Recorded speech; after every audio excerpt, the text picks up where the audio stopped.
this thing is going to come crumbling down. That's what I've said. You.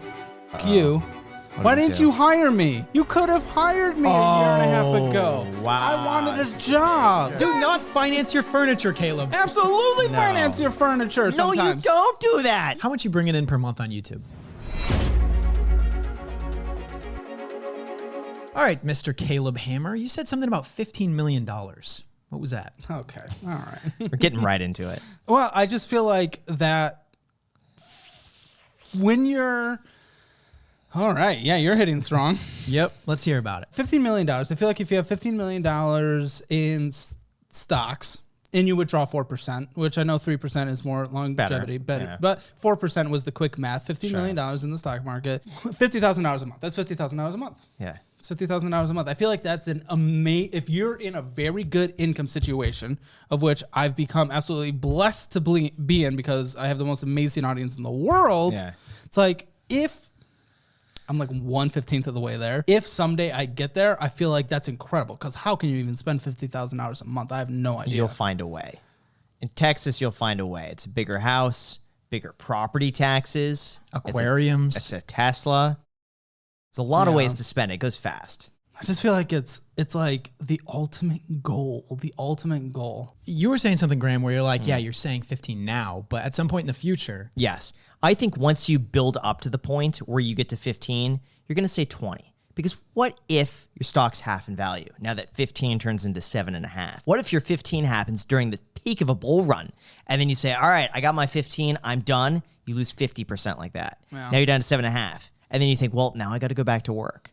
I just think if you were given 15 million today and snap of the hat, done, you might treat it a little differently than if you accumulate 15 million over, let's just say, a decade. I will say I'm very competitive with myself, so I'm sure if for some reason I ever get there, which is still just crazy, that, okay, sure, I'd be competitive with myself. I'd probably want to do more and stuff like that. But 15 just sounds like such a milestone that is slightly beyond what I think is possible that it's something to just shoot the moon for. Sure. Yeah. And have you mapped out at your current trajectory how long that's going to take you? If things continue at the same path, which we're going to get into very shortly, how long? No, I haven't because I refuse to believe that. There's something in the back of my head every single day that this thing is going to come crumbling down. That's what I've said. Yeah. I've told Jack since the very beginning, I'm like, this is the last month, Jack. How often have I said it? This is the last month. I mean, like every time we meet, basically, yes, I'm you like, say Jack, that. it's over. I have such a big fear and anxiety around, okay, so I have the show, and the show's primary goal is to educate the people, the financial auto, educate the people on the show and then educate the audience as well. And I'd be okay doing that, only bringing in a tenth of what's bringing in. I would still love to do that. It's absolutely good. I could still sustain myself and stuff. Well, maybe not in the new house, but, you know, liquidate that, move into like a place that I was at before, and that'd be totally fine. I just have a fear and anxiety, man. We just live in this age where like anything online can happen. One random person gets angry at you for I'm someone who yells on my show. It happens. I like the yelling, though. $462 of purchases. What are we doing? Good. Do it in the future. Well, it's also just my personality. It's part of the show. It's my personality, but I yell at someone just the wrong way, then boom, I'm the most evil person that's ever been created on the history of the planet, and it's time for Caleb Hammer's over party. And it's just like, okay, I feel like that's always a preparation. Yeah, but how much of a service is it providing for you to constantly be worried and anxious about something like that? But it's in the back of my head at all times. It's like, because anyone can do anything. Anyone can spread anything. The internet's just a weird place where people don't care about other people's feelings because someone's behind a camera. They're all of a sudden a person that no longer exists. They are not just a normal person anymore. It's weird. But see, you can't control that. You could only control yourself. And so when you can control yourself, you can control what you do with those emotions, what you do with your time, and what you choose to focus on. And if you're focused on that, or focused on the things that bring you anxiety, and we were talking about you feeling trapped when we were filming for your episode, of you feeling like you're not in control. And I think at a certain point, I'm very much the same way. I like being in control of things. You just have to let it go. I've been getting better at that too. I've been very hands-on with everything I've done, but there is a sense of relief that comes with I can't control it. Nothing I could do, let the anxiety go. Yeah, it's fair enough. Which is we've all seen people on Twitter just go wild and just follow down any rabbit hole. And so I think that's just always just in the back of my head because I never expected to be in this position. I hardly want to be in this position. I know someone's going to say, okay, but you're making a ton of money. Yeah. Sure, that's great. But you know, I have to say your come up has been faster than just about any other finance channel that I've seen.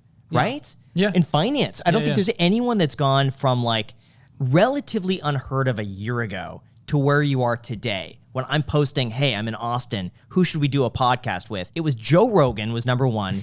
You were the second. And I'm not sure if that's just because our audiences overlap, which I have a feeling is a lot of it. Oh, yeah. But there's so many people that said Caleb. The fact that you went from almost nothing a year ago to that today really says a lot about what you're doing. And I think that's a lot for people to handle, coming up with such a consistent schedule like you do and growing at that speed. People have just been so cool and so supportive. It's been really cool. Well, I mean, I was telling you off camera, and I'll tell you now, I don't think it's anything that a YouTuber should say, but I like being open and transparent. Sure. And I was telling you this off camera. I actually don't really like being a YouTuber. I really don't. I feel like it's a lot of kids' dreams, but I don't. It gives me panic attacks almost on a daily basis. At night, I go to bed with panic attacks. I wake up with panic attacks. It's just so much stress. There's so much. I like the interaction. So every once in a while, I'll run into someone on the street. They're like, "Oh, Caleb Hammer," stuff like that. And that's cool. That's a positive, good interaction. But even that, I'm like nervous in some specific instances. Like, what if I just went out in my pajamas that day, and then all of a sudden, like, someone recognizes me, and it's just like a bad. I love that. I love when I'm dressed like crap and I'm at Target. And I'm doing the ultimate. Like that? Dude, I'm doing the ultimate sin, which is wearing socks with sandals. And I do that. I just dress horrible. I'm walking in, someone's like, Graham? And I'm like, yeah. And I'm shopping at the cheap part of Target, like the clearance section. It's not. It's what you would expect. If you see me in person, I'm usually dressed pretty bad. Just wearing free clothing. I love running the business side of things. I love running business. My dad's a business owner. My grandpa had a small business. My grandma had a corner shop. I think that just runs in my blood. Love working with the employees that I've brought on full time. Love that. I hate how public this job is. I hate it. But you're good at it. You're great on camera. So that's why that 15 exists. If I ever got that, I think if I hit that number, I think all of a sudden no one would ever hear from me again. I would disagree. I would disagree with that. I think you're too good at what you do, and the demand is there, and enough people have an interest in your content. I think you could take it so many places. Yeah, I think the thing that gives me the panic attacks the most is just the wide audience. It's just such a big number. Now people rely on me. I have two people who they rely on me to pay their rent. They rely on me to pay their bills. And then I've, taken on bills of my own. And then also, there can be people who disagree with the way I do the show. Maybe they wouldn't get financial help being in the seat, right? Maybe it's not for them. But then it's like character assassinations and stuff like that. Things that people, they go to this extent and say you're someone completely different than you are. And that gets under my skin with me, where they think I have negative intentions because I might raise my voice every once in a while. I'm betting that you're going to get over it eventually. I don't know how soon or how late it will be, but I think that right now you're so focused, and you say that all of your anxiety comes from this wide audience that you have. No, I think it just comes from an underlying condition of being an anxious person. Definitely am. And once you solve that, having a wide audience and people that complain about you online and make hate videos and stuff like that, like that's not going to affect you. I don't care about complaints. I don't care about complaints or hate videos specifically. It's when people character assassinate. That's what I don't like. But when they turn you into someone all different. Of your anxiety to this up here, when actually it's just this underlying condition of being an anxious person, right? Yeah. And eventually you're going to solve this, which is going to solve all these auxiliary things. Yeah, a great book, The Subtle Art of Not Giving a Fuck. A great book. Have you read recommend that? I have. Okay, I read that a couple months ago. Yeah, it's good. Yeah, there's an audiobook, by the way, for free, I think, on YouTube. So you could just listen to it. The book is actually better because I feel like you internalize it more. A great book. I'd recommend that. This feels like a Caleb Hammer vent session so far. I think so. We'll get more into the venting. Yeah. But the reason Can why I we're here, vent about one more thing? Is it in and out? No. Okay, go ahead. It's not. It's f*** you. F*** you. Why didn't you hire me? You could have hired me a year and a half ago. Wow. I wanted a job. What was the job for? I don't know. Any job. This was to do Jack's laundry. Was it actually? Yes. Anything. I would have done anything. I wanted a change in job. I had enough saved up. I would have been fine. So here's what happened. 2.5 years ago, give or take. This was Alex's position? Yep. Caleb was right there. So we asked our audience to submit a video on YouTube. Just title it Graham Stephan Interview. And in the interview, we want you to share why you think that we should hire you. And we looked through all the videos. We probably got 100 submissions. We're sending submissions. Yeah. But Caleb, I think you were saying you wanted to make one of those videos, but you decided against it. And instead you went with a financial audit approach because you're going to film a video. Well, yeah, you already hired him. So like a year and a half ago when I was just done, I got turned down by another YouTuber and stuff. And then I was like, damn, but I want to work in the YouTube space and like, you know, watch you forever. Try to get in your DMs. No looks. So sorry. No, I totally Jack's get it. I get it. about No, it. well, I get a trillion DMs a day now, so I get not being able to look at them. So that makes sense. And then you also did not look. I don't check them. Alex also did not look, but I scored a one-on-one with him. I paid for a one-on-one with him, and I talked to him, and I was like, okay, can I get a job for like $0? Like I'll come work for free because I just want to work in the YouTube space. Yeah. And the answer was no, and that was totally fine. But I was like, you know what? I'm gonna show that I know Graham's script style, I know Graham's video style, editing, blah blah blah. So I ordered like everything of your set so I could redo the set. Film, write a script, and even do like the Graham talking arms and everything. Yeah. And record that, send it to you guys somehow, and then maybe get a job. Last attempt ditch right there. Okay. And then I just decided to make a show that I wish I was able to watch. That's good. What were you doing before then? Because I noticed Caleb Hammer, composer, so you're into music. Oh, yeah. Well, yeah, I mean, that's always been a side hustle. And I studied music composition in college and dropped out. Actually, I dropped out of college. But what I was doing right before that, a little naughty, never talked about it before. I was doing the classic work from home work, 2 jobs. But you know what? Before we go into that, we have a bonus segment really quick. Jack sent me a few of his expenses, and I have to say it's atrocious because everything is completely disorganized. But Graham, I have so many different softwares and plugins that I need to subscribe to run my business. I mean, what do you recommend I do? The thing is, running a business could be tough, and trying to manage that with a whole bunch of different softwares could be really confusing. But that's why our sponsor, NetSuite, wants to help. All you have to do is remember 3 numbers: 36,000, 25, and 1. 36,000 because 36,000 companies have already upgraded to NetSuite. That means they stopped doing things like typing in data by hand and searching through scattered numbers. 25 because NetSuite has spent 25 years helping businesses drive down their cost. And 1 because NetSuite is an all-in-one solution that allows you to manage all of your KPIs or key performance indicators with one efficient system. You know what, Graham? You're right. NetSuite can help reduce mistakes from manual data entry, which there always are, and prevent your busy work from scaling with the business. So get a full picture of your business and help make better decisions faster. Make sure to download NetSuite's popular KPIs checklist for free right now at netsuite.com/iced. Again, that's netsuite.com/iced to get your own KPI checklist for free. netsuite.com/iced with the link down below in the description. Thank you so much. And now let's get to the episode. So you had a full-time job, and then you were also doing something on the side that they didn't know of? I had 2 full-time jobs in non-competitive businesses. They didn't know that. No, and I talked to a lawyer before this because I wanted to make sure I had them read through the employment contracts of both companies. Nothing is against this that they could take action of now because 1, I don't work for either of them, and 2, they weren't competitive businesses, and I didn't do anything that overlapped with each other in terms of different work projects on either. But yeah, I worked one job and another job, and I had half the time blocked off as busy on each calendar and just had like 1,000 hours of meetings. And then I got laid off from one of the jobs fairly enough because I was doing shit. And also I was done with that company because that company, and I'm not gonna say who though. Yeah. And they weren't very good, and they're going downhill. But whatever. And then I stuck with the other job for a little bit, but then YouTube started taking off, and so I ended up quitting that job. Wait, so what did you do out of college then? If you dropped out, why did you drop out of school? I dropped out, and this was not a financial smart decision. This was like, 7 years ago or something like that. I dropped out studying music composition. This is going to make me sound like the biggest asshole in the world, but this was like my actual logic, was not trying to brag. I was making more money selling my music compositions than my professors were. So it was like, how much were you making? I didn't even know you did that. Not that much, like an extra $20,000 a year. It's nothing crazy. Wait, selling your own music composition? So you write actual music? So like in the concert band world, like people will pay you like a certain number per minute of music that you write in like an original piece, and then people will then purchase that music eventually once it's published. So you play the piano? Or what is it that you... I played the trombone, a little bit of the bassoon. I can fake the piano, more like chords, melody. But then I write music like that, How did you get started doing that?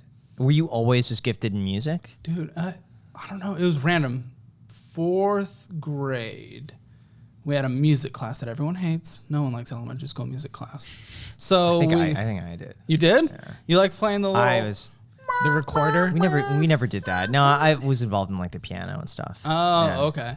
Either way, we would have like every once in a while we'd go to the computer and we'd take like music theory or whatever. I didn't know. But the quicker you complete the assignment, you can go into a program where you drag notes onto a thing and it makes, you know, The songs sounds. Yeah, it and makes the stuff. sound. And then I was like, I asked for that for Christmas, that program, and that's what I ended up getting. And then I just, you know, fell into the love of just writing music and coming up with music. And the idea was like, okay, there's a piece of music I want to hear. It doesn't exist yet, so I'm going to write that piece of music. So you're making music, making about, what, 20K a year, you said? Extra, something like that. What period of time in your life was this during? College. This is during college. Yeah. Okay, so then you dropped out of college, Yeah. right? And then immediately after college, you got this product management Not job? immediately, no. I was just working around doing extra jobs, barely making it by the music composition stuff, plus Jimmy John's and some other odd jobs and stuff like that. But then I ended up getting a sales job down in Austin 5 years ago because one of my friends that I've known forever, he just recently graduated college. He ended up getting a sales job down here, and they were looking for the exact same position. And I was like, oh, okay, well, there you go. I've always wanted to be in Austin, so perfect. Pack up the sedan, come down in a week, and then just kind of built a mini career at that company. But I was able to do very well in sales. So that's how... it was like education when it comes to trading and different things you can plug into your charts to help trade. Okay, so like that. indicators and stuff like that? So we were selling educational classes for trading indicators and subscription services to watch traders trade live. And then so the sales team was responsible for getting people into those. So it wasn't much cold calling because we didn't have a big team. So really we only had time to focus on the people who were already internal.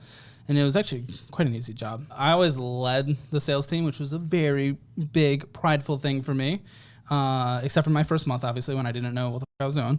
So I ended up leading the sales team, and that's how I paid off all my debt as quick as possible. Before then, a couple years before then, was when I started to get really interested into personal finance and becoming as educated as I could on that. And then landing, you know, the first adult job, it was like the perfect avenue that sales... As much as you grind, as smart as you are in it, you can make an infinite, like an infinite amount of money as long as the company doesn't suck, right? So I just worked my ass off and made as much money in that role as possible to pay off the debt, start investing, and then save up a 10% down payment on my first property, all within a couple of years. And how much were you making doing sales? Over 100. You were making over 100 from that? Yeah, even though the base salary is 30. But what about that other job that you were also working? Well, that was only the last 6 months. Got it, okay. The last 3-4 months at this original company. Yeah. So I was doing a product management role at both the companies and then got laid off at the first one. Totally fair, reasonable. I wanted to quit anyway. I was just like, all right, may as well collect the dual income over here, which, I mean, come on, not a good thing to do. I don't recommend anyone do it. Like, I don't feel great about it, but it happened and I'm open and honest. Yeah. It's not something I would say anyone should do, but yeah. What led you down personal finance at that time? Oh, well, it was way before, man. I've always been interested in real estate. I don't know if it was growing up as an HGTV kid. I'm not sure, but like just delivering Jimmy John's to all throughout college. I actually delivered to a lot of the rental property management companies, and I just became really interested in that and just, you know, bigger pocket type material, bigger pockets. Yeah. I got really into that, reading the books, audiobooks, whatever, and started getting into real estate that way. And then real estate, I feel, is a good natural overlap in just the world of personal finance and wanting. Then I think that was more like Dave Ramsey. Started hearing some of him and like, oh shit, a lot of people are in a bad situation. Like my situation's bad. Maybe I should do something about it. Yeah.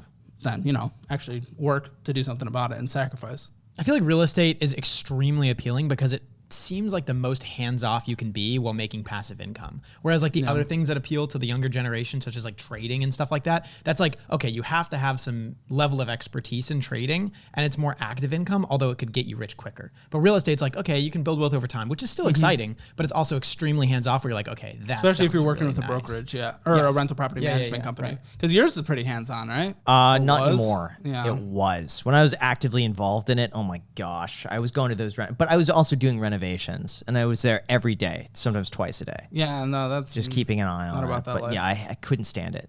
And I mean, at the you time, have I enjoyed tenants, it, but Yeah, I have 4 tenants that rent rooms in my house. but they're yeah. basically your pals, right? Yeah, So- they're just my friends. But at the same time, like just owning a house, like stuff will go wrong. So for example, like there was raining like for a whole week in Vegas, and now we have just have you seen the mushroom? yeah, we have a mushroom.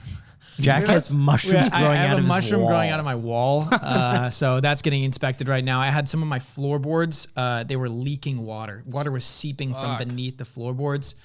So getting that checked out as well.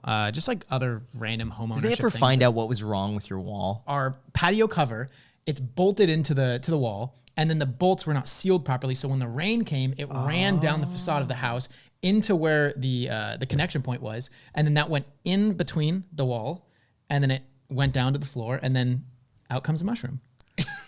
That's a long ways for the water to go. I would be worried about the damage all the way down. All the way down. Yeah, well, I mean, we're gonna open up the wall and get it all checked out, but the water all settled at the bottom, so like that's where the moisture was detected when we used a moisture meter. You could always just be an idiot and go buy a brand new house. I could do that. Yeah, at the rates that we have right now, Oh, which yeah, you yeah. just did, and we'll also get into that. But anyways, that is the grievances that I have with homeownership, but it's a beautiful thing. So I think it's important. Why did you quit your $100,000 a year job to do YouTube? Well, I quit it once we were at $10,000 a month, and I was doing all the work myself, so I got all the money. So that kind of equated to it.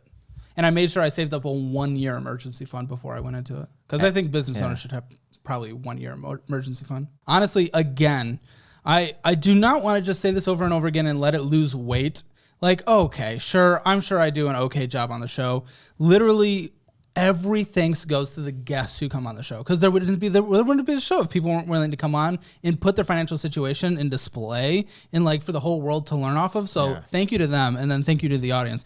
This is not something I could have ever even dreamed of. does it feel fake or real? It feels fake. Oh, It feels fake. completely fake. Yeah, like I mean, the only thing I've upgraded in my life is a house, and it was an expensive house. I needed more furniture as well. space, but That you That know. you Well, had to yeah, you financed house the to furniture. house. You I took financed- loans to buy furniture. 0%. Loans to buy furniture. Do not finance your furniture, Caleb. Absolutely No. finance your furniture. No, Sometimes. you don't do that. You do not finance I'm furniture. trying to do it, Caleb. Trying to yell. I can't do it. Sometimes I like 0% finance when it's a finance. How much was the furniture? I think I 0% financed the all of it back there. Okay, so how much was that? You financed something 30. that 30,000? Maybe with the TV, sound system, couch, chair, rugs, the guest bedroom stuff. So all the furniture I bought for this entire place, probably $30,000, including some of the staging furniture I bought. But isn't it like cumbersome to go and like not auto pay, but like pay that and then you're cognizant of it and it's just something Do they run a No. credit check on you on that? They must, Oh, right? yeah, I think so. So No, I don't know. It's not cumbersome. It So- happens on a monthly basis. I make sure I always have $50,000 in my checking account. If I always have $50,000 in my checking account, plus a 1-year emergency fund on the side, then when that happens, it happens. It hits your account. It's gone in 6 months. And I invested that, what did I say?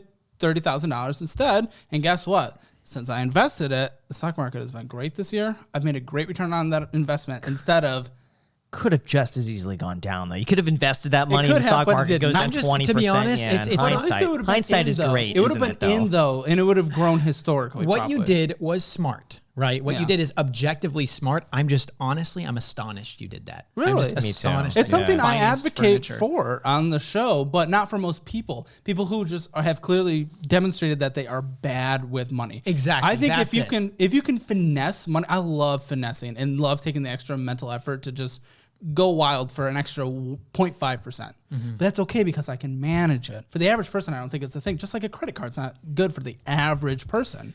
I don't think a car loan is good for the average person. But I think if I have $20,000 and I'm going to go buy a $20,000 car and I can get a rate at 3% on the car, I'd rather put $1,000 down on the car, get it at 3%, throw that other $19,000 in the stock market. I think there's a level where it just becomes trivial and it becomes not even worth your time anymore. You're right. I think for me, it's more fun.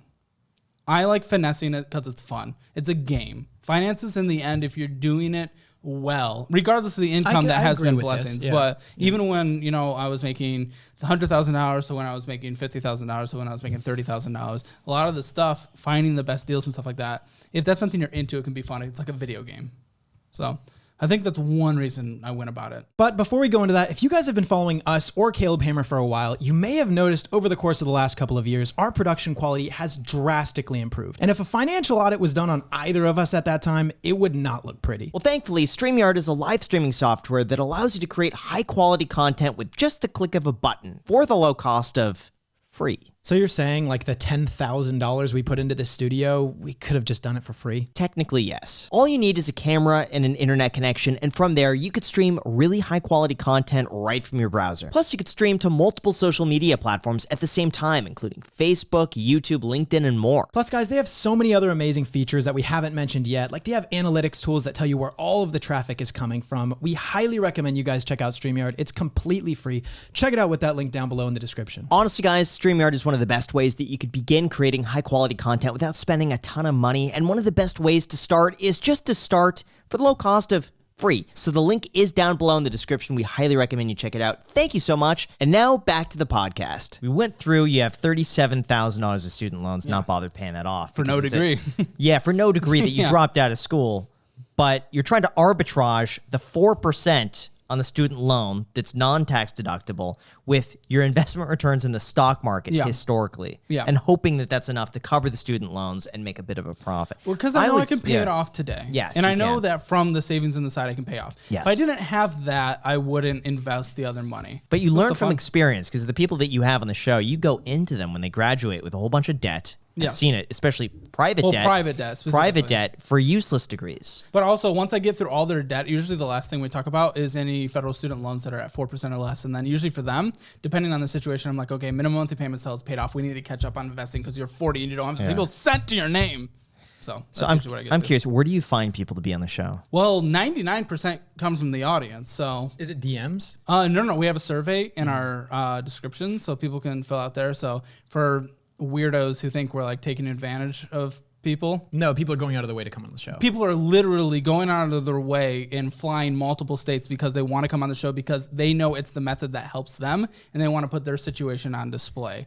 It is the exact conversation that I wish I had at 18. Might not work for everyone. Yeah. That's fine. It's the conversation I wish I had because it would work for me. How much research do you do ahead of time on your guests? A good amount. Now I've been able to, so we collect their information. We put it in a spreadsheet and we see who we could probably help the best. There are good conversations that can happen from people who've, built a good amount of wealth, but I know that's also taking a limited spot away from someone who's like, Caleb, please, I need to be on the show. I'm literally like gonna die in debt. Please build me a budget. What does it take? So we figure out the people we can best help come on the show. They do that. I have some part-time people also on the side who help put all their stuff into spreadsheets and build some things out with me. So I can save me a few hours for each episode, and then I personally go through their documents as well. And how can you tell if someone wants to be on the show just to be on the show and get some publicity versus someone who genuinely wants help? Because from what I've seen watching almost all of your episodes, some people on there, I'm like, they don't give a crap. They just want to be on. They want the airtime. They're trying to, get their name out there. It just seems like you could tell them whatever they want, you hear excuses, and then at the end, I'm like, they're not going to do anything with it. Which is where you can see I get more irritated with them more than other people. But I know that even still, the advice that I give them in their situation, getting at least 200,000 views an episode, it's going to help a few thousand, hopefully, that are relating to their situation. So even if they might not walk away with it because they're just a little dick for coming on and getting, publicity or whatever their reasoning, someone else is going to benefit. And what trends have you noticed amongst people that are struggling financially? Like what are they doing with their money? Why is it not going in their favor? Everyone's good with getting a 5, 6, 7 year car loan at 25% and thinks that doesn't mean anything. So that's crazy. I mean, what? The average new car payment, what was it? I think it's recently come out to like $800 a month. Yeah. It's insane. If 50% of the people in the United States, 50% who have a job make $30,000 or less on a yearly basis, $800 a month as the new average car payment, that's insanity. Now, what's interesting is that when you look into auto loans, they're not regulated the same way that student loans are or with mortgages or even credit cards for that matter. A credit card reviews your income in such a way where they're not going to give you too much of a limit because that's an unsecured debt. They're not going to collect on that if you don't pay that debt. They're going to discharge it. But auto loans, for the most part, are very unregulated. It's a very much gray market that they could sell these off privately without there being a rule out there that says, oh, we can't qualify you for this. Most auto loan places are able to give you the loan that you want by just extending out the term, even if the interest rate's 20-25%. Yeah. It's scary. It's scary. I'll also say there are, on the show, I try not to talk about a lot of societal things because it's like, okay, that's another show. We can cover what should not, blah, blah, blah. And also just vote however you want to vote. That's whatever. We don't get into that. My job is to say, okay, this is where we live right now, and this is the best way to navigate it. Because it's irresponsible for me on the side of the table to say something different. One thing I will say societal that I like to rant about, and I'll rant about for a second, our car infrastructure. If it's the societal tax that we have in the United States that everyone has to have a car to survive. It's so fucked. It's so stupid. Unless you live in New York City, San Francisco, or Chicago, where they have actually decent public transportation, you essentially have to get a job in order to work, in order to afford the car that you're getting to actually work. It sucks, man. It sucks. That infuriates me. Well, that's why I like Dave Ramsey's approach that the car you could afford is the one that you could buy outright in cash, or the car that you could pay off relatively quickly. I think people are sleeping on these sub $10,000 cars. You go on Craigslist or Auto Trader, so many great cars out there. $6,000, $7,000, $8,000. A Toyota Corolla with 100,000 miles on it. It's good for another 100,000 miles easily. Very reliable car. People are also just bad car. at purchasing, though. So people will get that $3,000, $4,000, $5,000 car, and they won't get it, checked out by a mechanic to make sure that it's going to be safe for them and it's going to be reliable for at least a few years to come. And then it just breaks down, and it gives, cars within that price category a really bad name, which is very fair. I would venture to say that more people in that category just want a newer car. Oh, would feel much better about, no, I want the car that's 2 years old. Even if I have to pay more, I'd be happier in that car than this old piece of junk over here. I don't want to be seen in that. I think there's also a lot of pressure to be seen in a nice looking car. And that's almost a reflection of who you are as a person. Yeah. If you see someone pull up in an old car, are people going to judge you for that? Are they going to think that maybe because you're driving an old car here, maybe you're not as good as what you do? If you're good at what you do, you should be driving a newer car because you could afford it. So there's all these image things that I think play into that as well. I have to say, I am blessed to have the mindset that with the income that I currently have, that you all have blessed me with, completely thanks to you, thank you, I don't give a shit about cars. So I probably will never spend money on a car that is way too expensive. I have my 2019 Jeep Cherokee that has good sound system, and that's all I care about. That's good. Very lucky. Yeah. Do you find that the people that end up over purchasing on their vehicle, they regret it, or are they still happy about it and they think that the source of all of their financial problems comes from something else? Well, it definitely comes down to how they're prioritizing their money in general, like the big picture in terms of where their money is going. But then, yes, those little decisions that can be big decisions, like the car, is definitely a big thing. A lot of people are regretting it more than they were at the beginning of the show because car values, they were great when I was first starting used car values. And though it's still not the pre-pandemic levels, not even close, and it probably never will be, it has come down a little. And a lot of people who've come in with these expensive used cars now find that they're underwater by thousands and thousands and thousands of dollars. So selling it is not always an option anymore, and making up that difference with a potential personal loan or something. But it's getting harder and harder for the expensive car loans that we have on the show to come up with a good solution other than it's just time to sacrifice for years. I mean, what do you think that someone should do if they're looking for a car, or they think their car might be too expensive for their needs? If it's too expensive for their needs, I think it just comes to the overall maturity around the purchase of it. But when it comes to the average person looking for a car, as long as we're budgeting out, we have an emergency. So the question is then, okay, why do they need a new car? Did their car break down? If the car broke down, they should have a 6-month emergency fund. We can at least get a temporary measure while we then build that up and then pay for another car. Now, does someone need another car because they just want another car? Okay, fine. Then we're putting in our wants category a certain percentage aside on a monthly basis that is going towards saving up a cash pile to get the car that we want. Again, I think some people can finesse low interest car loans. I do not think that is the average person. You did with your Tesla. Lovely.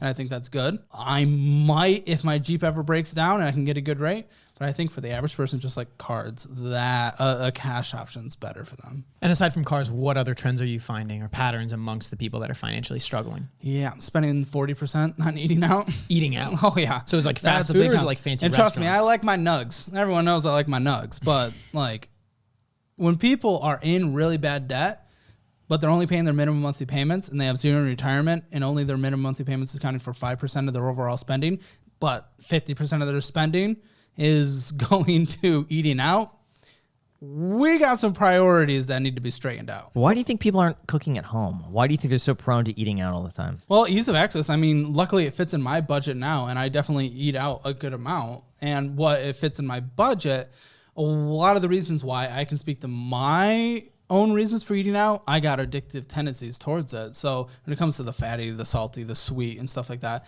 that's honestly my addiction. If You gotta crush that. Just get rid of that. I know, but it the also salty sweet one is like the brain hack. I think your brain just craves that naturally, and so and I've been giving it. So whenever I take it away, it's really, really difficult for me. Now I was able to do that when it came to getting out of debt and saving up for a house. I was able to do that from a financial standpoint. But when I think about my health, for some reason I am not as motivated, and I need to be. I feel like so many reasons why people don't take action, especially like with regards to their finances or with regards to like eating, which is because the consequence of the action that they take up front is way too detached and delayed from the action they take. Oh, sure. So for example, when you're eating fast food, it's like you feel great immediately, but then the consequence of eating that fast food, such as gaining a little bit of weight or maybe feeling lethargic, it's like days down the road maybe, and you can't necessarily see like a one-to-one, this is my action, this is the consequence from that action. And the same thing goes for finance. It's like, you can save a little bit of money here, but it doesn't matter if you spend it because it's just a few bucks, or you can put it on credit. But then it delays the consequence of it,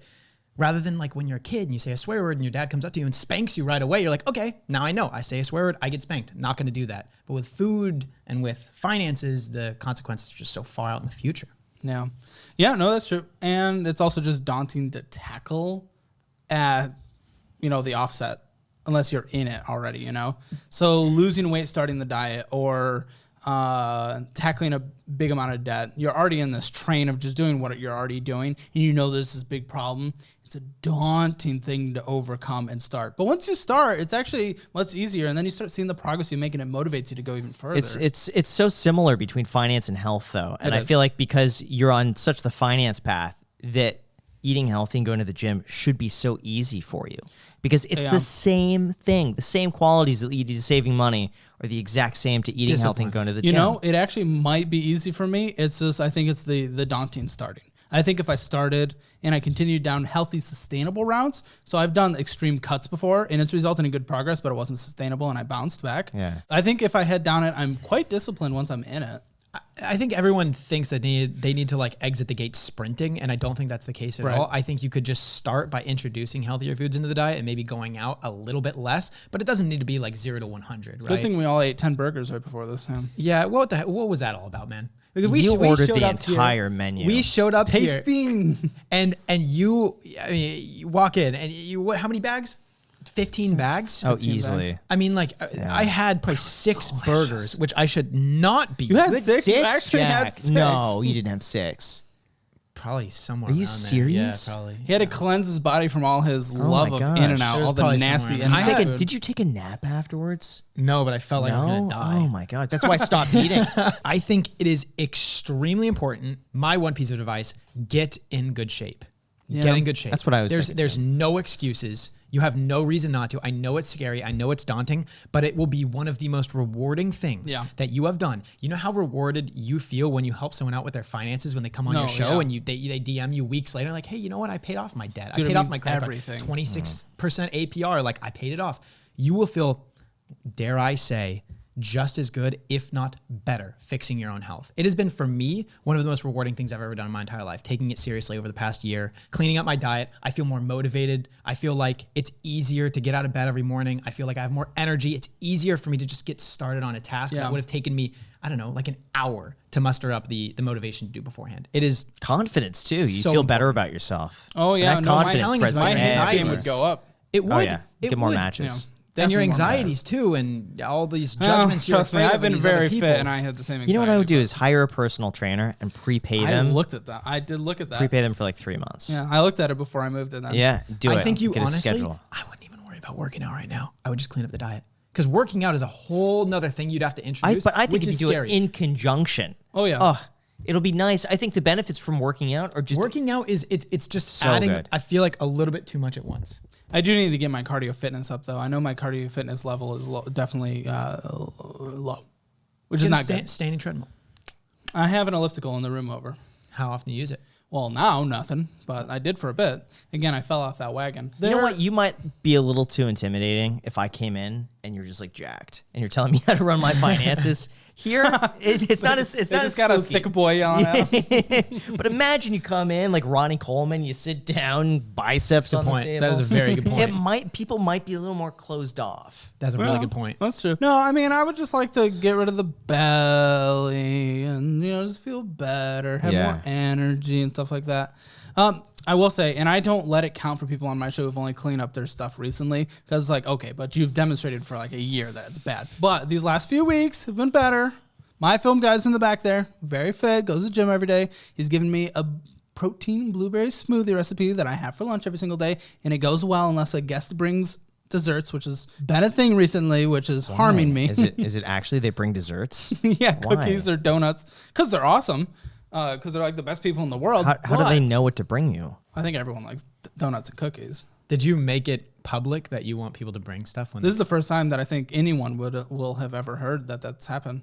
Over and over. So people are Yeah. recurring doing this Not recurring, without but like, it's just happened recently a few times. One person did bring sprouts. okay. That's good. That's good. Did you eat them? Yes, I was munching on them a lot. They Oh, were actually good. quite tasty. Yeah, sprouts are good. Yeah, they were sunflower sprouts. Okay. That was very cool. So I have a good clean day. Have my blueberry smoothie. Yum, yum, yum, yum, yum. And also cookies. Donuts. Very scary. Very intimidating. Control yourself on that. Yeah. Control Which yourself. I did. I Yeah. made Brandon, my film, our film editor, Yeah. take him home. So I had like a nibble. I'll and I tell was you, like, my weakness is seeing food go to waste. So if I see a whole tray of cookies and I know they're going to be thrown out, I feel so bad about them being wasted that I'll want to eat them. Not Yeah. because I'm hungry, but I don't want them to be thrown out. Yeah. So for me, it's that. And so I will engage in desserts because I just don't want it to go to waste. I will say on the aspect of my health that I think is rare for other people, this is not a brag, but just curiosity because I think you've talked about it. I'm like, oh shit, there's another weird person out there. I've never smoked a cigarette in my life. I don't smoke anything and I do not drink at all. I've just never had the interest in any of those things, which I know is beneficial health-wise. Extremely. Yeah. Extremely. I mean, alcohol is just toxic, Yeah. basically. Yeah. That's good. That's Yeah. great. Yeah. Yeah, for So me, I it just have it that. ruins my day the next day. And every now and then I'll have a drink, but it's just the next day I just count it out. That's a done day. Yeah. And I feel like crap. And then the next day I'm like, is it really worth it? No. There's been very few times where I look back at that drink and I'm like, yeah, that drink was worth it. If my friends pester me enough, I'll have a singular sex on the beach because it tastes like candy.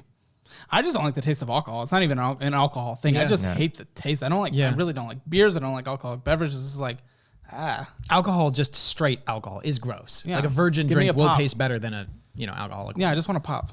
That's my thing. Pop or water. Give it to me. So does a lot of sugar though. So we could cut Yeah, those I go out. diet though. Yeah. Okay, that's I'm a Diet Coke Okay, guy. that's good. That's good. Okay. Yeah.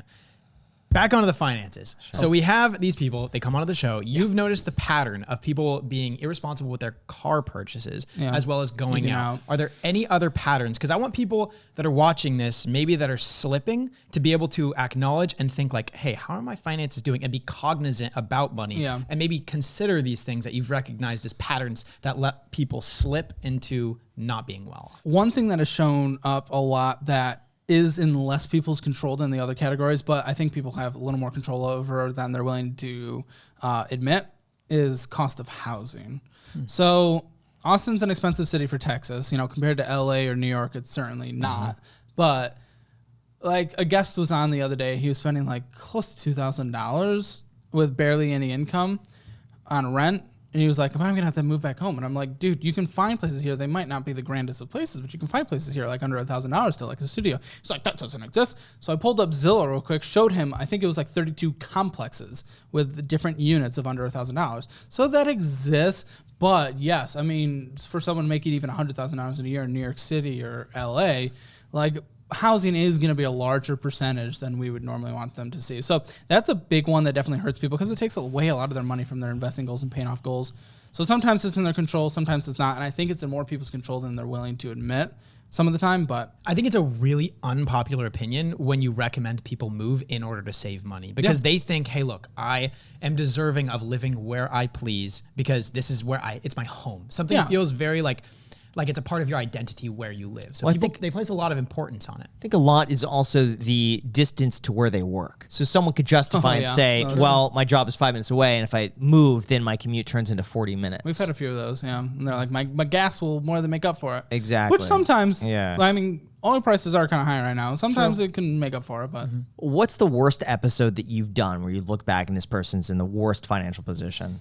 Because there's been a few where you've said this is the worst finances I've ever seen as a title. yeah. But what is actually the worst? It's someone that I haven't had an update from, and I'm really sad about that. She's one of my first few episodes, and, you know, like I said, now and this whole year, everyone, and even most of last year, honestly, has been from the audience, so good relationships. They're very happy to do the show. When I was first doing the show and not a single episode was released, we recorded 4 episodes, and I put out a call in Austin for anyone to come on the show. I'd give them like $50, which is like all I had at the time to be on the show. There was someone with $250,000 in private student loan debts at variable high interest rates. I can't imagine what those interest rates are like now because they were at 10% then. They started at like 150 in only a few years. Wow. They went to $250,000. They're going to be $1 million before she knows it, and she really doesn't utilize. It's for social work. So Who gives these loans? well. That's surprising to me that someone saw that and checks the box, say, yeah, we're going to give you the money on that. I know, right? Personal responsibility is very important. I will say in this situation, she certainly got fucked by her dad. Her dad, she shouldn't have done it, but as an impressionable teenager getting out of high school, her dad was like, sign the loan. I'll pay for it. I'll pay for it. Her dad's ghosted her, essentially, and this has been a complete tear in the relationship. So they haven't, you know, seen each other or Did talked. he ghost because of the loan? I don't remember exactly. There's too many conversations. That would be but- gnarly if he just couldn't make the payments. And that's an awkward conversation to have with your daughter. She wanted to go to an in-state school in Gosh. California that was public and save a lot of money. He was like, go to Baylor. That's where I want you to go. Borrow as much as it take. I will pay. Baylor's a out-of-state private institution. So she did get fucked in it. But because of that, and with a degree that doesn't make as much money, that has to be one of the more daunting situations I've ever seen. And you can see in her finances that she's given up. What would you recommend for somebody like her? What would she do? What File did for I bankruptcy? recommend? You can't discharge student loans in bankruptcy. That's why they're so terrible, because they allow an 18-year-old kid to take on hundreds of thousands of dollars of debt, regardless of what they want to study, and there's no recourse. You can't discharge that in bankruptcy because you're getting an education. The education stays with you. So you just get screwed. Yeah. There's no way around it. It's terrible. And the fact that people sign off on that when they could buy a house with it, I did. you know, and at least they could claim the house back. But no, that's why there's student loans. There's no recourse on that. I think instead what would be interesting is if they give the education to you for free, but they get a percentage of what you make, you know, for life, let's just say. So if you want the public school that's $30,000, well, now you give 1% of your income. But if you want the private school that costs X amount, you give maybe a little more, like up to a certain limit. Sure. So it's not, you know, billions of dollars necessarily, but I don't think you're like lighting the fire under these students' butts though, for them to like go out, get a job because hey, I got to pay this off. So well, that's the thing too. Yeah, I didn't think this through, because then you could just say, well, now I'm not going to make any money or make, you know, do stuff on the side. Just don't report it. Another conversation that needs to happen, as a guy who has lots of music friends, I studied in school music. I loved my school music. They excelled at quite a few things like jazz and music therapy and stuff like that. You know, I loved the experience. Not every single college in the United States needs to offer a music degree or an arts degree. These are industries that the small minority make it, right? And that's okay. And I think anyone should pursue it with that expectation of knowing it's going to be hard, and they can totally do that. But when a college of 10,000 people in the middle of Iowa or whatever is offering these degrees that have training that are lackluster compared to other institutions and are setting their students up for failure, it's irresponsible of that institution to even offer that degree in the first place. But I get it, because the college wants the money. You got the professors, they're on payroll, they're getting tenure. You got the college, you got all the executives. Administrators. Yeah, administrators that take up a massive percentage of payroll for colleges. So I think it's irresponsible for that every single institution in the United States, regardless of them, and we have 1 billion of them, needs to offer every degree, even if that education for that degree at that institution is not going to be as good as it could be somewhere else. How do we get that girl back on the podcast? I don't think she wants to. Again, she wasn't from the audience. I cut out a lot of things that she wanted me to cut out, including even after the fact. Can you gift her something towards the student loans in exchange for coming on? I think I even gave her a big chunk of money after the fact because I was like, hey, you're one of the first people on the episode. I know you weren't thrilled with the experience, which, by the way, we sent out a survey to all the past guests this year, and we got an average 4 out of 5 in terms of the experience. The only thing that people don't like is that we rush a lot, they feel. But either way, she's one of the first guests. Yeah. And because she didn't even know what the show was, I didn't even know what the show was. Yeah. I think she was just, this went in front of more people than I was expecting, than any of us expected. So I don't think she wants to be in front of that same amount of audience again. Fair. Rough situation, though. Yeah. I feel so bad for her, and I would... No, I'd love to help in any way whatsoever. Hopefully the budget I gave her, I know in those situations, some people, I will also say, just for context, because I've read it a few places that I was nicer in those earlier episodes in her situation, stuff like that, and that I'm not me or anything like that when I get like intense and stuff like that. No, I'm like actually allowing my personality to come through now. When I was first getting started, I had no idea what a YouTube video took. I was trying to level back, don't want to put off things, especially while I have another job. I don't want to come across as rude. So I was just, a lot more things were just tame and just chill, including her episode. But now I'm literally just me. I just try to be the most open, honest person I can be at all times. But now people know what to expect. Yeah. And so if they're signing up, though, they know that you're probably going to yell at them. Yeah. Well, it also depends on the people's situation. Yeah. We had a dude, unfortunately, experiencing homelessness on recently. I don't think the voice was raised once in that episode. And I gifted him what he needed to, like, his first 2 months rent. I gifted him a refrigerator for his current situation so he didn't have to eat out all the time. And I gifted him, someone from the audience gifted him a drone. A drone, because he was making good money working for drone companies, but his drone broke down and then he went homeless. And then also I offered to pay for his first 4 therapy sessions because he has some really critical depression. So I love being in the position to be able to help with that. So it depends on the episode. But yes, there are lots of people like the model that you were talking about who she wasn't receptive to anything. So naturally, as me just being me, I'm just very invested in it, and I hate when I care more about their situation than they do. But I also get equally as excited when they pay off their debt. Like, dude, I get so fucking hype. Nice. Like, you have no idea. When people are making progress, dude, that emotion you see when I'm angry is equal on the other side of me being excited for them. Because the channel's only been around for a year and a half and debt takes a long time to pay off, we've seen less of that excitement. We will, though. You got to do like the Dave Ramsey debt-free scream. Yeah. But like your version of that when they pay off like student loans or something like that. When they do a 6-month emergency fund, let's say, have them come back and like take a photo or something like that. We tell them to keep us updated all along the way. You know what you need? Awards, little trophies. Oh yeah, that would seriously. Be good. And if you're on the show and they hit certain milestones, let's just say paying off their student loans, 6-month emergency, you send them a little trophy, of some sort. And I like that. I think that would be As a nice. They make it further, the trophies get like a little bit bigger. Yeah, they hit $1 million net worth, they get a big trophy of your face. That's sweet. Yeah. No, that's actually really cool. No, that's good. That's good. We get updates all the time from people, and people are doing well. But again, a lot of these debt situations, if you watch the videos, they're like multi-year payoffs, so we won't see the end solution for a while. So this guy that was homeless for a little bit, have you had any updates with him after giving him the money and the refrigerator and the drone? Hasn't updated us in a few weeks, so we leave it up to them to reach out to us when they need help and when they want. But we tell them to you're not going to ignore it. You're not going to annoy us. Reach out to us as much as you can. Pester us for questions. Let us help. Everything like that. But we also don't want to pester them and everything like, how are you doing? How you doing? Are you bad this week? Are you bad this week? So I know he had a lot of clinical stuff, so I definitely don't want to pester him, but I very much want to hear from him. I haven't paid for the therapy sessions yet because he hasn't done them. I'm offered to pay for them, but he needs to sign up to do it. You can only do so much, I feel. And same for the rent. Like, I want him to rent or put down a security deposit, whatever it was. Like, I was going to cover 2 months rent, I think, or a security deposit plus 1 month rent. He has to go take the action to get the place, though. And I'm fully willing and excited to do it when he does it. And what are the character traits and personality traits that you're seeing as a pattern amongst people that are financially irresponsible? Personality traits, I don't know. I feel like we see a wide range of that. I think definitely just a clear... People are very ignorant to personal finances, just as I was, just as I'm sure we all were at some point before we became educated on things. And you end up in the situation before you become enlightened.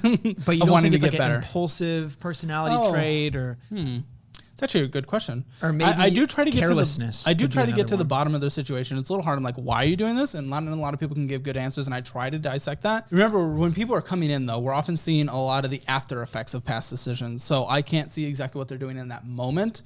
What we can definitely see for people who are overspending instead of paying off debt, those kind of people, you can see that it's either lack of care, or addictive personalities, kind of like even my own with certain things and stuff like that, where they just like, they feel like they can't stop eating out and excuses are being made. So I think some of that when it comes to people who are continuing their bad behavior when they're on the show. So what's the path to getting on track? What do you recommend usually for people? So Step by step. We lay out their debt. We figure out what the minimum monthly payments are.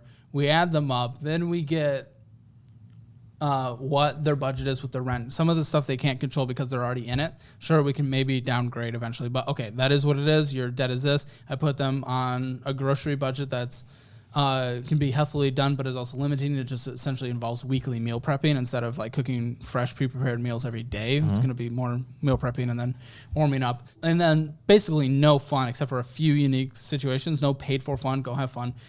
Sometimes increasing income by getting a second job. So once we create what a potential income could be plus a potential budget, we then lay out the best way to get out of the debt. Sometimes that's a snowball method by doing the smallest debt to the largest debt. Sometimes it's the avalanche method by having the largest interest rate to the smallest interest rate. It really depends on their situation and their mentality around it. If you can tell they're going to have a hard time making through it, snowball makes sense from the emotional standpoint because they start seeing they're making progress. You pay off that small debt relatively easily, but all of a sudden you have a win. So you start paying off more. Avalanche, I like for people you can tell are a little more fired up, disciplined, because mathematically, avalanche method, you pay less over time. So we figure out the best method to do that. But first, we usually get them to save up a 1 month emergency fund. Whatever their budget was, we get 1 month. Sometimes if they have kids, multiple kids, 2 months, because if anything happens, we've also had people on the show who have followed the babysit. I love Dave Ramsey. We're going to collaborate with them. I've been invited on the show like twice. Yeah. I just travel anxiety.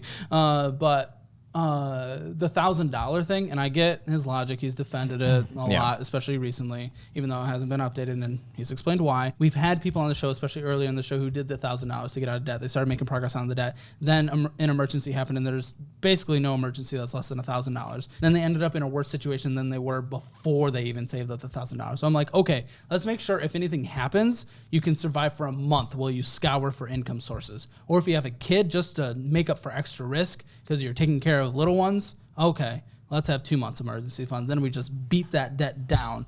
And then from there, it depends on their age. So 50, 30, 20 is a good standard just for people to start a budget on. 50% on needs, 30% on wants, 20% on investing. But if someone's just getting out of debt, getting a fully funded emergency fund, you got to get a fully funded emergency fund, obviously, first.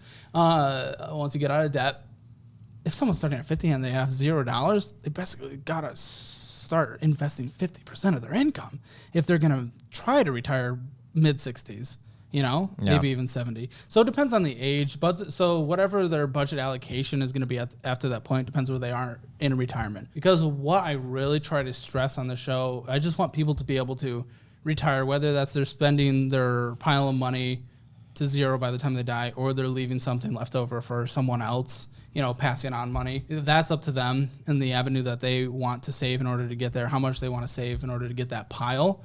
What I just really try to stress is that when parents are choosing, specifically parents, are choosing fund spending over paying off debt and investing, they are putting that on their kids to be morally responsible to take care of their parent when they retire and have no money. That seems like a cultural thing, though. I do see Certainly. some cultures where that's the norm. That's expected, that the kids are going to take care of their elders in retirement. Which is okay. I would personally have no issue with taking care of my parents.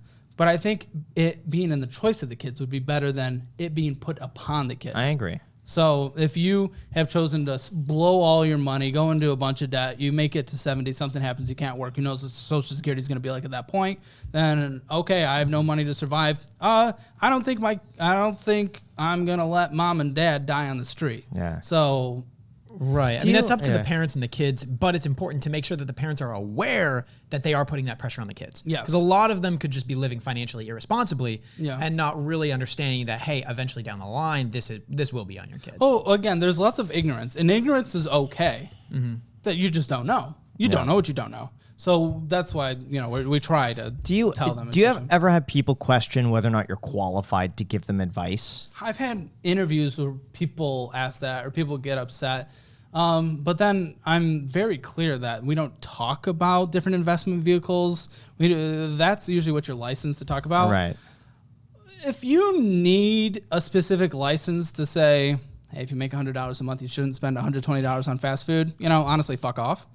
Like, I mean, that's pretty basic stuff. And I think that's very important for people to hear about. And okay, even if people are upset that, sure, there's no CPA and I'm telling someone they shouldn't spend more money than they make, I don't care that little hate that a couple people might give, because we get thousands and thousands and thousands of people reaching out saying, yo, in the comment section, email, social media, whatever, yo, I paid off my debt because of this channel. Yeah. And that is everything. Dude, I don't even care right now. I know right now I could back out of all my stocks, my personal residence, and get everything into the cash flowing type properties that I have up in Michigan, and I could generate $10,000-ish a month. I could do that and do this show for free, because the biggest reward is the progress that people make.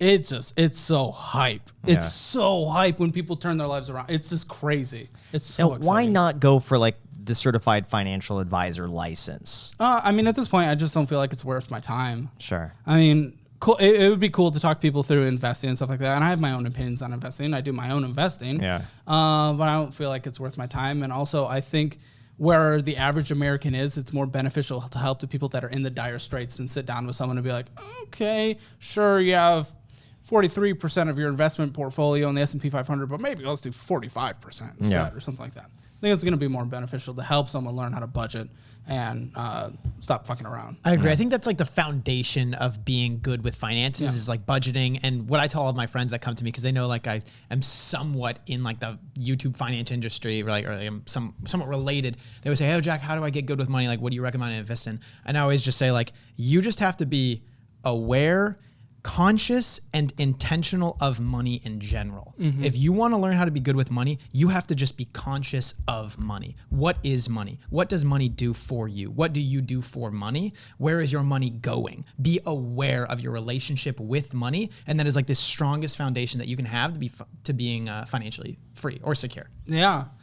And another thing, honestly, again, because I don't do this for clout, I hate, like, as I said at the beginning, I honestly hate my social media presence. I don't like being known. It's weird. I don't like it. If people are like, oh, okay, you know, I've heard enough bad stories of people like, I want to learn how to invest more.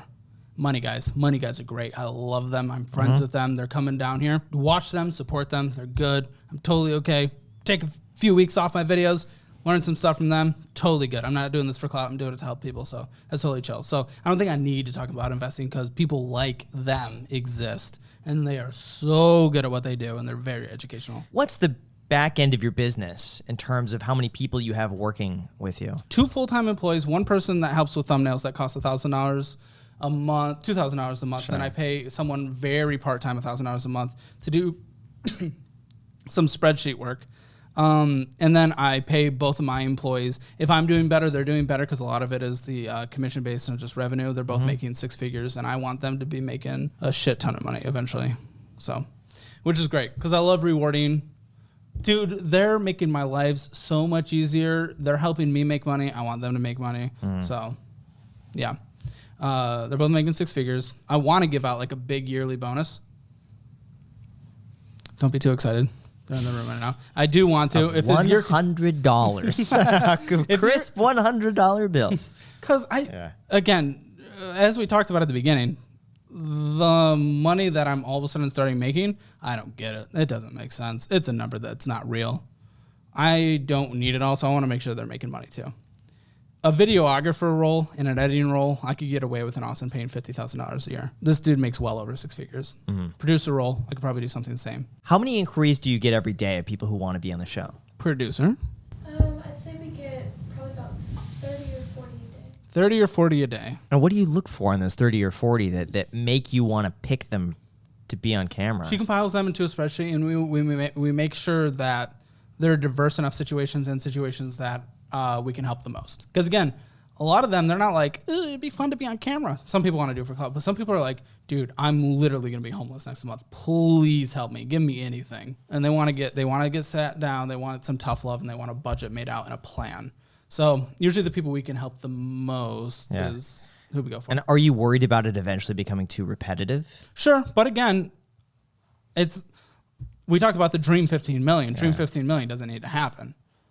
As long as it's actually helping people and I'm able to pay the bills and I don't ever have to let someone go, like I'm totally okay as long as it's helping people, because that's the main goal in the end. There is the extra stressor of having the payroll now, again, paying for the rent, paying for the food, doing all that stuff. And I love that.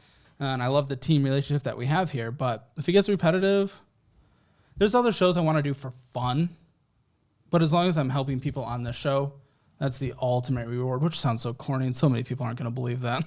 who the fuck says that? But I actually believe it. One thing that I've noticed just being friends with you, because, we haven't really established this quite yet, but you and I, we talk. I feel like pretty regularly. Like, I'll give you a call, you'll give me a call, we check in with each other, you'll send me a photo of you, like, hey, man, do you prefer the beard or do you prefer without the beard? Which I prefer with the beard. Yeah. You are extremely genuine and sincere. The thing that I've noticed is you're very blunt, you're very honest. Your personality on camera is exactly how you are off camera. And I meet so many people on a regular basis that appear on camera and they're entertainers that are not entirely how they are in real life. But you, I can say with full confidence, you're extremely genuine, extremely sincere, and I really appreciate that about you. I really also appreciate pretty that. shameless. Like, honestly, like, like talking about dating, talking about this, talking about that, like, you know what I mean? Like, what's the point? Life is too short. Why not just be open? No, I agree with you. It's just I respect the that ability to, I don't know, I would say kind of be careless towards other judgments. You know what I mean? Yeah. Yeah, I try. Again, it's when people assume I'm like something different or having negative intentions around the show, that gets to me. I think they're kind of evil people, but... And the thing is, when you say that you genuinely care about the financial well-being of the people that come on the show, I, without a doubt, believe it 100% wholeheartedly. Because I know for a fact, just based off of the way that you treat money, the way you talk about the income that you have, how I know your income has increased over time and how that's affected you, which is not at all really, that it really is about the guests that come on your show, and you really do just like want to help them. And we could so easily record an episode and say, okay, goodbye. We really try to be, as much as they want, it's up to them, be a part of their lives. What do you think your financial weaknesses are? Fast food. Again, we went over it and it was like... That's not a financial weakness. Because the implications on your finances are negligible. That's more of a health. Okay, that's more of a health thing. Because it was 0.7% of my spending.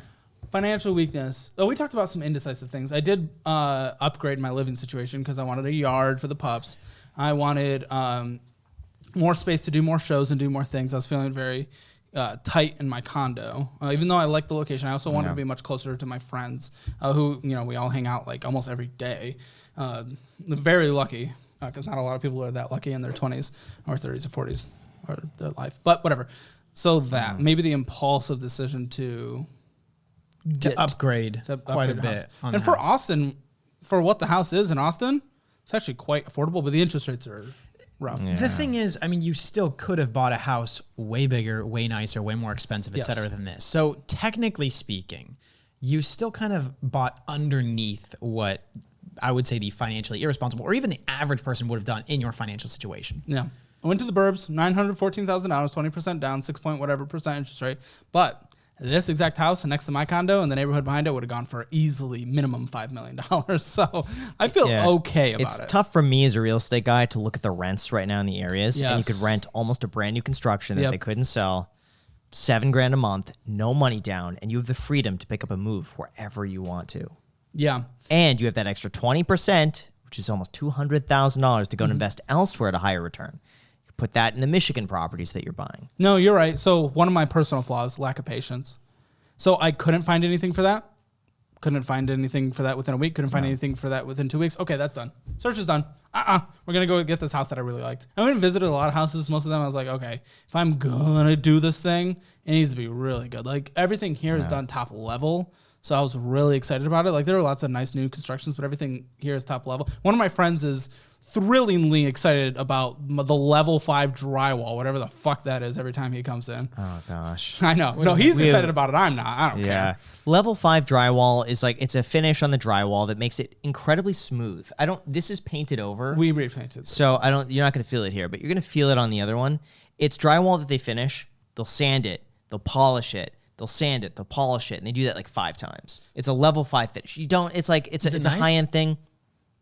Yeah, but it's like, would I pay more for that? No, I also don't care. No, oh gosh, no. Mine, you see the spackle job on the side of it. You don't have level 5 drywall. No, it's a waste of money. I didn't pay for it though. It's a complete waste of money. The premium the builder will charge on it. It's not like the builder's doing this out of the goodness of their heart. They know that level 5 drywall. It's like how much they the builder charging lost for that? money on this with the cost to build it and the cost to buy the property. They lost money on it. Well, I think a lot of sellers are going to be losing money. Yeah, that's what I think. But building right now, I feel really bad is it was their first building and design, so it was kind of rough. That's for the them. risk. That's the risk they take. No, you're right. I don't really feel that. You know, it's the risk they take. But it's I did a whole video recently that's posting first week of October about buying versus renting, and I went through in today's market and I analyzed the average price based on the average income of a person versus the average rent, and I based off a $400,000 home. The monthly payments all in on that. And I calculated the opportunity cost, what the home is going to be worth after like 10 years, everything. Rents are still substantially cheaper over the lifetime of the average ownership of 13 years. Interesting. If you plan to live in the home for less than about 11 and a half years. If you're in here for 13, 14 years and you sell, and now I am also assuming that you're selling, and you're paying a 6% commission on closing costs. Yeah. So that's factored in there. My realtor's very nice and usually gives me his 3%. Love you. Okay. Well, then you'll save the 3%. So maybe for you, it's 9 years. If you're going to be in this house for the next 10 years, fantastic decision. Probably, based on these projections. If you're only going to be in here a few years and then, I might sell it and then move somewhere else, chances are it would have been way cheaper to rent. You're totally right. It's the mobility. And right now, what I feel like is you're in this upward trajectory, and 10 years from now, I think your life is going to look totally different. It's going to be wildly different than it is today.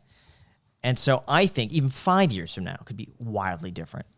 It's projecting whether or not you're still going to be here at that point. Yeah, I regret the decision overall financially.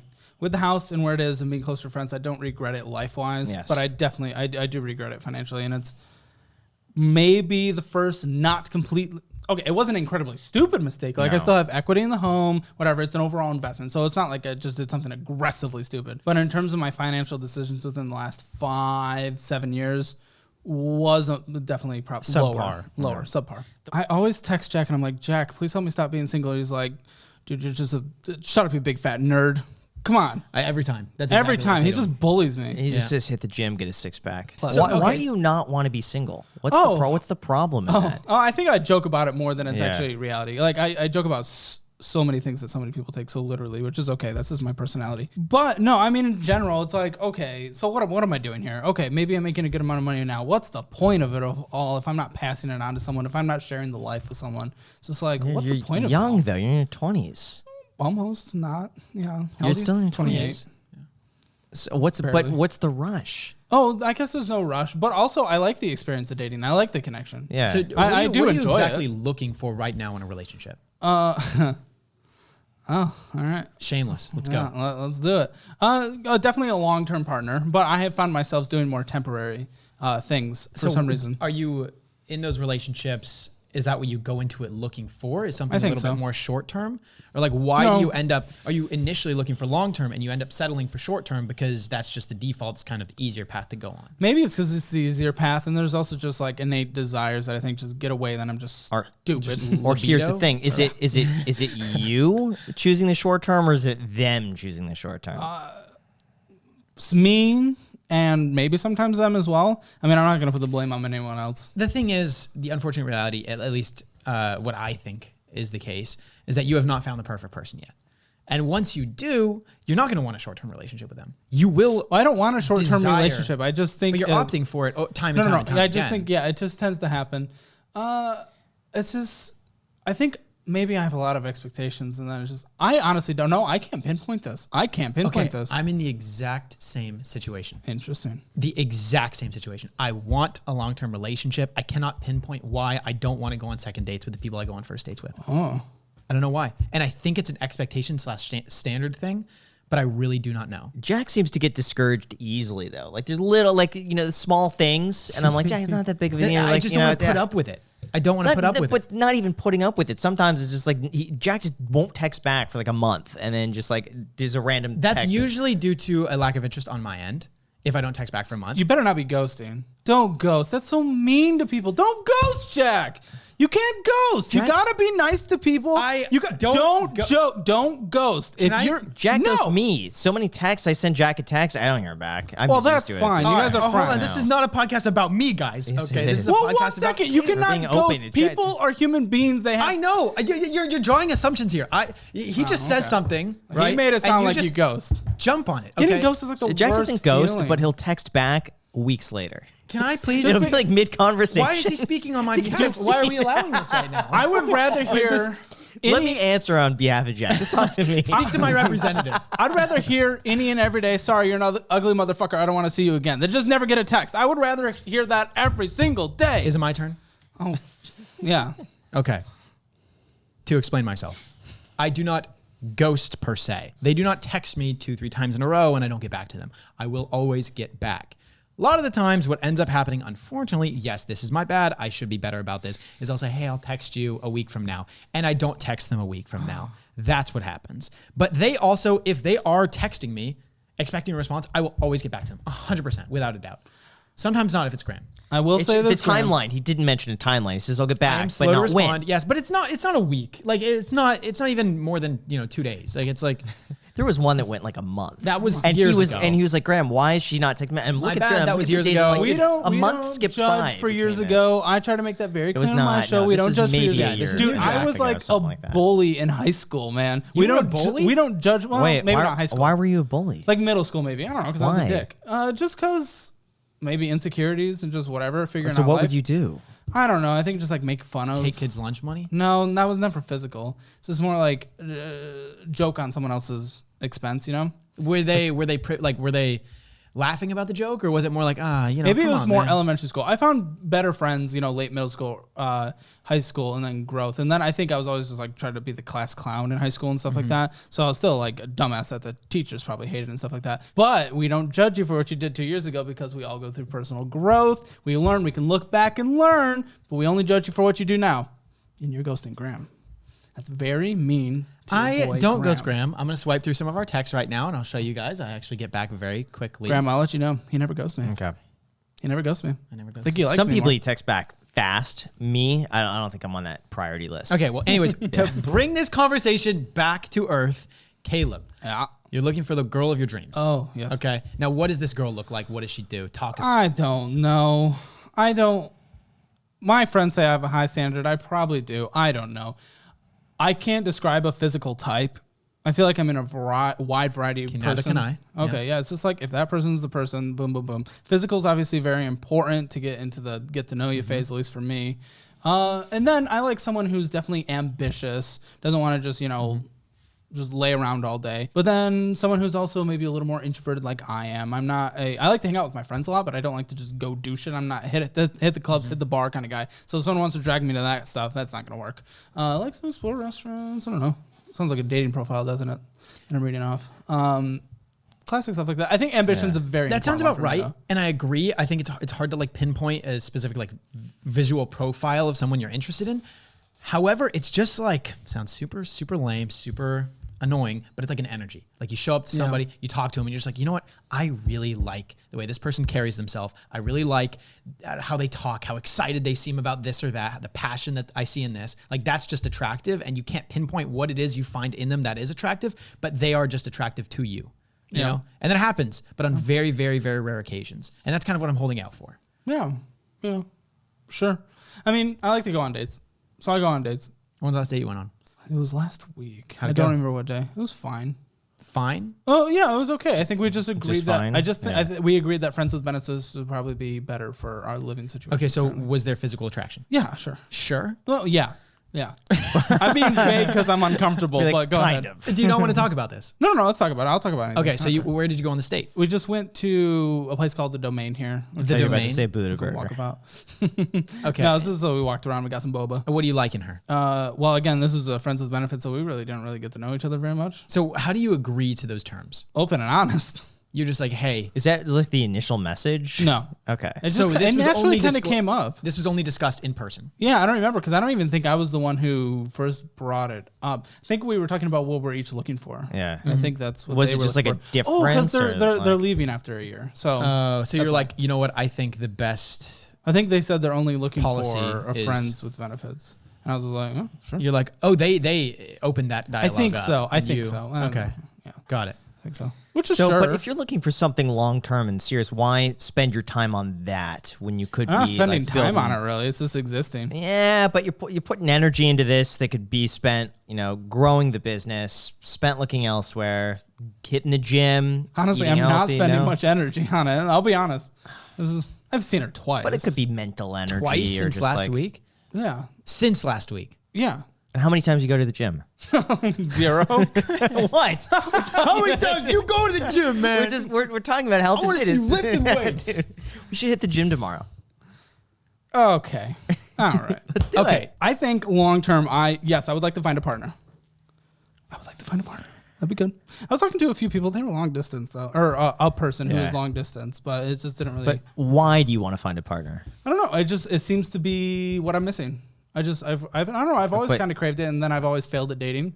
But so it's something you're missing, but you feel like, how do you know it's that? How do you know it's I finding guess a I partner? don't. So you're trying to find you what feel that like is. a part of you is missing. Not necessarily, but I feel like that's missing. What are you missing Like from that, specifically, though?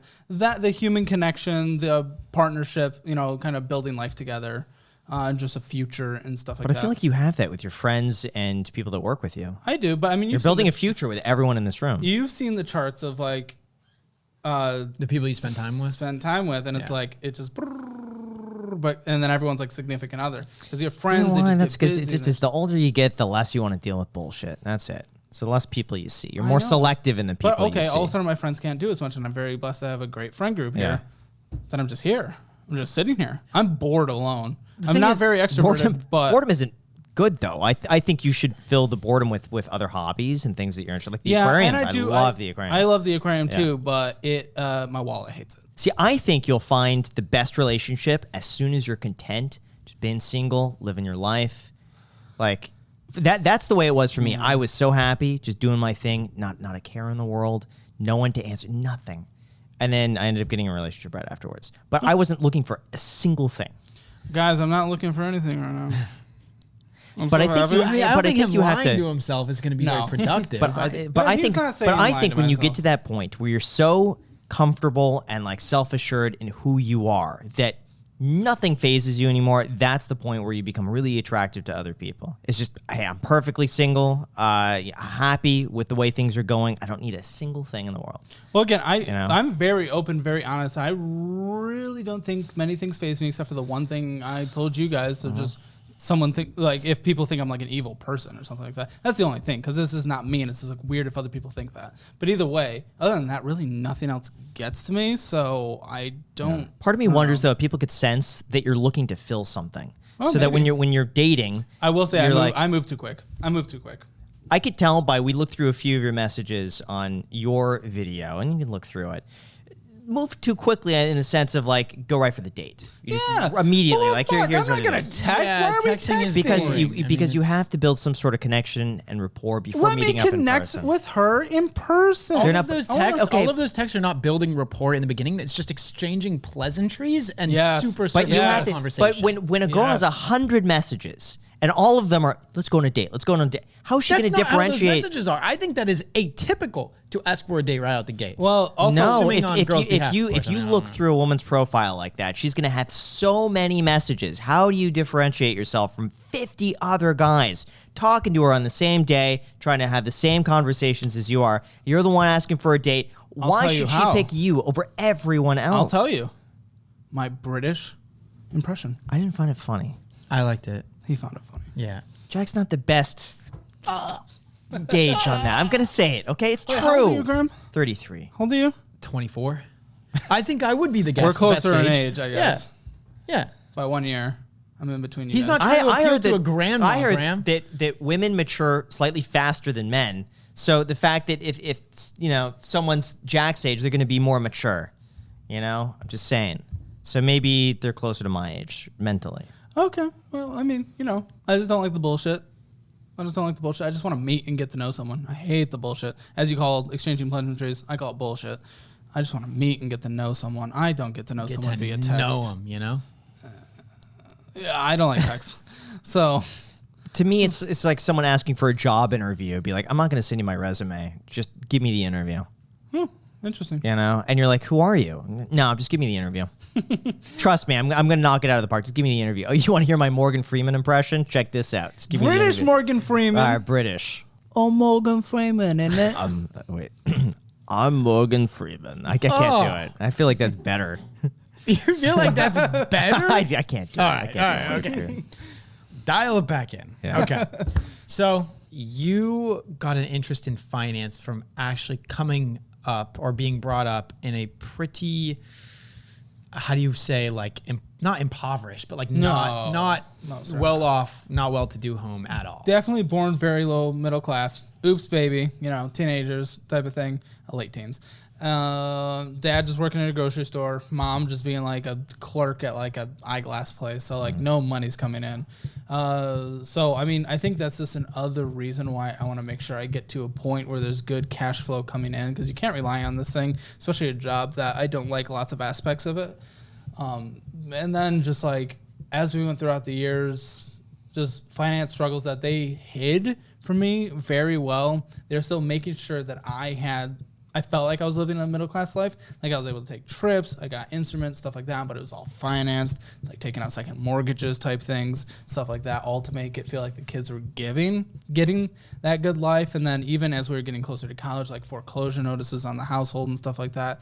So really just seeing parents struggle is not only the reason why I wanted to better my finances, but it's definitely one of the reasons why I want to do this show, because so many people are in that position, How are your parents' finances today? Much better. Youngest brother, another oops baby, Levy Braxton, he is actually growing up that middle class household that they pretended we were growing up. So my dad ended up starting a business, and it's taken off. He's a third owner in it of a fire water restoration type business, and fire and floods always happen. And that he's serving the community. He's been doing really well. My mom went back. Got a nursing degree. She's been very successful in her field, and they're doing, they've paid off so much bad debt, and I've, given them advice on what I think should be paid off as well. I think they only have like their mortgage left, if I'm not mistaken, like a low interest, like and they've nothing stayed together mortgage all this time. Yeah. That's really impressive. And they're taking a well-deserved trip to Australia, which I'm so happy. This is their first international trip, I think. Maybe in Mexico. So that's really cool. But definitely my situation growing up, hidden. You could start catching wind of it, and then in hindsight, you can definitely tell, was definitely lower middle class for a long time. But they're doing really well now, though. How do you think that affected your relationship with money or your interest towards finance? Scarcity mindset. Scarcity think mindset. And do you think that you picked up on that from your parents? No, not necessarily, because, again, they hid it quite well. It was just more towards starting to understand what money even is in your teens, and then in hindsight, kind of understanding how things were that I understood it, but just not wanting to be in that situation, not wanting to have a foreclosure notice type warning on this house ever, not wanting to, if I ever have kids, I wanted them to be able to do whatever they want to do, that's healthy and good, send them to college. Like college couldn't even come close to being paid for me. Took out a bunch of student loans, and they took out Parent Plus student loans. So it's like, yeah. One of my dreams is I want to hit that that $5 million mark, but I also want to pay off the remaining mortgage. That's a big dream of mine as well. Did you ever get evicted, or you're talking about a foreclosure? We got very close. Okay. Warnings, very behind on payments, Sure. Second mortgages, well, maybe a third mortgage, I don't even know. So it's, always taking advantage of whatever little equity there is in that house, and just taking out credit cards. And credit cards was everything. Credit cards. And seeing how that's impacted people. Big inspiration for why I want to help people as well that are in the same situations. Were they smart with their finances though, taking out those mortgages? I mean, they never effectively actually lost Oh their no, housing. Oh right. And I've talked to them about that recently. They knew nothing. So Personal they were finances, not still knew going nothing. about. They could have been better off. Oh, they probably could have You can been. leverage different resources, take out debt in different ways in a Yeah. smart way if you know exactly what the implications of your actions will be. Yeah, incomes were certainly definitely limited for quite a while, but we could have strictly budgeted and done well, just like many people on the show.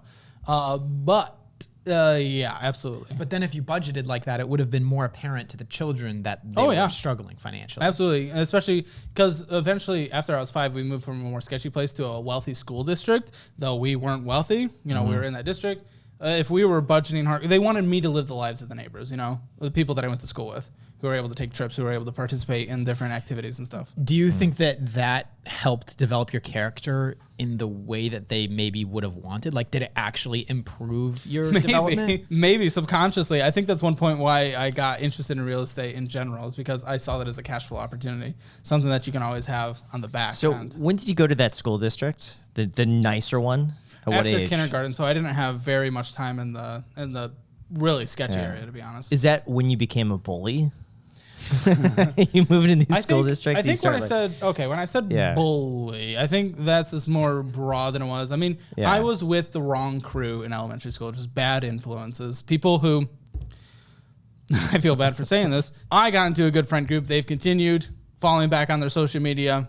They're not really doing anything right now. They're not living a very good life. But being mixed up with them for a while until I had a big falling out in middle school. So, they do bad things to people. Not bad things to people. Again, that makes it sound like we're stabbing people in the parking lot or something. It's like, just like making fun of someone or something, Or we're playing soccer and then you're like, ugh, and like someone falls over in the playground, like, oh my goodness, that kind of stuff. Yeah. But just wasn't a good person. And that is not the type of person you want to continue and grow up and be. Yeah. Not that I'm close to But what made you make that means, change? When did you recognize that maybe that's not who you want to be? Well, I'm definitely very influenced by people I'm around, and I ended up getting into a better friend group, and they were good people. And, associating with good people, and you just kind of become a better person. I was still a class clown, just a bit wild, but it didn't take it out on other people specifically, bring others down to feel good or anything like that. So, yeah. But, I mean, life is all about growth, right? So, of course, I would take back that I was a bully, but I don't sit here and just, freak out about the fact that, oh, my gosh, I can't believe I was a bully. It happened, learn from it, hopefully use that experience if I ever have kids to help direct them through that situation. My parents didn't know, by the way. I was so good at hiding things. Masterful. So it's a learning experience. 20 years ago, wasn't even close to perfect. I was better 15 years ago, and I was better than that 10 years ago, and I was better than that 5 years ago, and I'm better than I was 5 years ago now. So just always striving to get better is very important. What would you change about yourself today? I can definitely get in trouble with my lack of filter and just complete honesty, because people take things wrong. People can take advantage of it. And I can get you in trouble. But also, I just want to be me. Maybe some of the more impulsive things. We talked about that. Yeah, I think that would be a big one. Anxiety? Literally change anything? Yeah, I would just get rid of my panic disorder. I'd be like, that's gone. That doesn't exist. I could be living so much. What's it like to have a panic disorder? Terrifying and very limiting. You're afraid of panic attacks in a strict phobia way, where it's like you build your life around not having them. So wherever you found your safe place to be is just like your life around that. And extra things and that's another reason why this job just isn't the job for me, is because it's so anxiety inducing. And it triggers those panic attacks. And then you literally feel like you're dying. You can tell yourself you're not dying. Doesn't matter. Your brain thinks you're dying. And then you dramatically fear that. Like you fear getting your hand cut off or something like that. You would avoid any situation in the world to not have your hand cut off. It's like the same fear of that. I'm avoiding anything and everything that could lead to a panic attack that I could not get out of, because it is the most miserable thing in the world. What does it feel like? You've never had a panic attack? No. Oh, lucky you. Some people associate it like a heart attack. Some people, your brain just thinks you're dying. For me, my heart starts racing. I get very clammy, very sweaty. I breathe very fast. I feel like I'm going to pass out. My brain is convinced it's dying, and I feel incredibly depressed in the way where every once in a while, I don't want people to freak out about this, but every once in a while in those extreme situations, suicidal thoughts can happen. But that's just because I feel like it's something that's never going to end, because it feels like it's just never ending. And you think that's like the easy way out. That's not something I've considered or want to do, but that's just like in the most extreme, scary situation. It's something that unfortunately veers its way. How long do they last? It's hard. You can get over it pretty quickly. I found good coping mechanisms to get over it, but I mean, I've had ones that have lasted like a few hours, and those are miserable. But on average, they feel, I don't know, I don't time them. They feel like they last eternity, but maybe 15 minutes. I don't know. It could be longer. And what's the frequency of them? It depends, stress level and different things going on. Right now, I think with this job, higher than before. What are your coping mechanisms? Distract myself, play some music, watch something, try to take a nap or go to sleep. Why do you think you have this? No idea. When did they start coming? I remember my first one taking a vacation in South Carolina, early teenager. It just happened. Nothing triggered it. Happened. Thought I was dying. Didn't know what a panic attack was. And then, unfortunately, learning what a panic attack was, I developed a phobia for a panic attack. And have you ever spoken to professionals and stuff about this? I'm on Celexa, but I think that's more for general anxiety, because my thing's more of a phobia. I don't know if you can medicate a phobia. I think it's more a mental health thing. I was in therapy for a while. I always advocate for therapy. I need to go back in therapy. When I moved to my last location, I was far away from my therapist, so I was like, cancel, and I just need to get back on. Yeah, it seemed like it was such a traumatic event when it happened the first time that you now fear that happening again, of reliving that first time. And that YouTube job that I got turned down for, after the 4th day of supposed to meeting the person, he didn't show up the first 3 days. The 4th day, I had one of those 3-hour panic attacks I've had like twice in my life, maybe 3 times. And I just couldn't go. I was like, I'm sick. And he was like, okay, this isn't going to work then. So it can definitely impact life in ways that suck. Yeah. In hindsight, though, would you be here today if not for calling in sick that time? No, maybe. No, probably not. Probably Yeah. not. No, I mean, that's great, but in the moment, wasn't Yeah. great. And then my anxiety was very bad for a few weeks. I was supposed to have friends come down for a bachelor party and stay with me a few weeks later, but my anxiety levels were so high at that point where I just needed space of my own. It's actually one reason I didn't let you guys stay with me. It's because I didn't want to have to worry about potentially getting too anxious and having a moment and just needing to be by myself. So I put you guys up in a hotel. I get that. Well, if you had a larger home, then the problem would be solved. Let's go get a $4 million if house. you waited to buy something, Okay. you know, I'm just saying you could rent. You could rent a house that's a little bit bigger. I could just take a loss on this house and just go get easy. a mega Yeah, mansion. don't do that. Yeah. Just build something from scratch. Yeah. So it's not fun. It sucks. And there's a lot of people that deal with it. I wish there was a better way for us to treat it, but no one knows what causes it, or else we'd be treating it, right? So therapy, coping mechanisms, learning how to get over that. So I haven't come to Vegas. I mean, you extended that invitation forever ago now, at least in the lifespan of my YouTube channel. And I really want to go there. There's places I want to experience. I've never been to California. Never been to the West Coast. I've never been west of here. Yeah. There's a lot of things I want to do, and that's going to require getting. But you're going to be going to see Dave Ramsey soon, so that's going to require you to I've get been in a plane. invited to see Dave Ramsey Don't to tell me be on the show. I haven't not done it. I haven't said no. I'm just trying to. I just don't know what to do. It's so hard. My plan is to right now. The plan is to rent an RV, hire a driver, and then me and my team just play games in the back. How long is the drive going to be? 12 hours. I've done the drive to Michigan, where my family is, quite a few times. And how long of a flight is it? Like 2 hours? 3 hours, 2 hours, something like that. There's no way you could drive 12, fly 2. I I'm feel in like the control ratios when I'm on the are. ground. I'd be like, turn this bitch around. We're going home. But I feel like the ratios are off. I feel like it's got to be a longer than a 12-hour drive.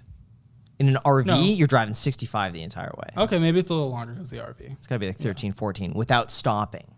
Yeah, but I'm playing Catan in the back. For 14 hours? Sure, Catan's awesome. Ish. For that long, I See, don't know. I have a phobia of Not falling awesome for asleep. that long. I have a phobia of falling asleep in the car because I think if I fall asleep in the car's going to flip over. Well, for you some reason. drive? Or No, What do he you has mean? a driver. Yeah, I know, but like. oh, you mean if I'm- someone else is driving? Oh yeah, no, I'm not like me driving, falling asleep in the car. I'm saying if someone else is driving, that's what I meant. Driving and no, I'm saying if someone else is driving the car, I'm in the back seat.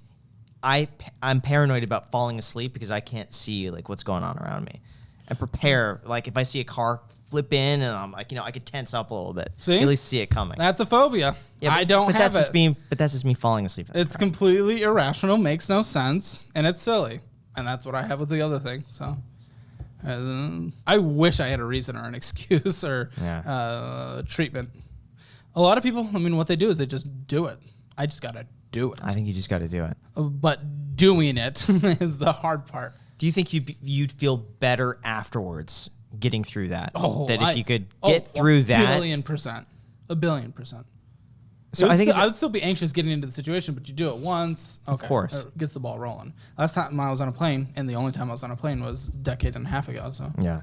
You know what actually you could do that would make the experience a little better is fly first class. I know, that's what everyone says too. Spend the extra money, pamper yourself. Yeah. First class, you get the big comfy seat, you get someone kind of like dedicated over you, get to board first, or maybe you don't want to board first. Maybe you board last. You're on the plane. Oh, yeah. So on the plane, less time. I think what I would like is one of those rooms, but they don't have those domestically. No, they don't. But if I could have that, I'd have my own space. So if I freak out and just like feel like I'm dying, I could just do that myself.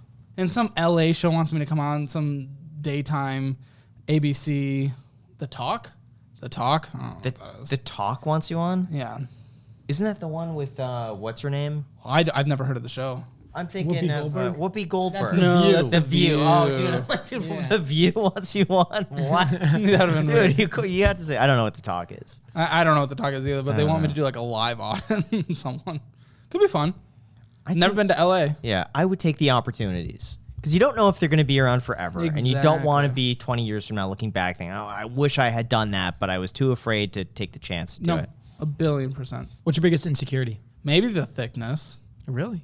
I want to say I'm not knowingly insecure about many things. My friends might be able to tell me I'm insecure about things that I'm not aware of. But maybe the thickness, just because there's nothing else I can think of. Because she's thick. She lumps. And what about your insecurity of internal things? Is it mostly what we've discussed thus far? Yeah, I guess if I had a partner, I'd be, they would need to be like aware of my anxiety issues, and I'd be nervous about the first time anxiety would happen around someone.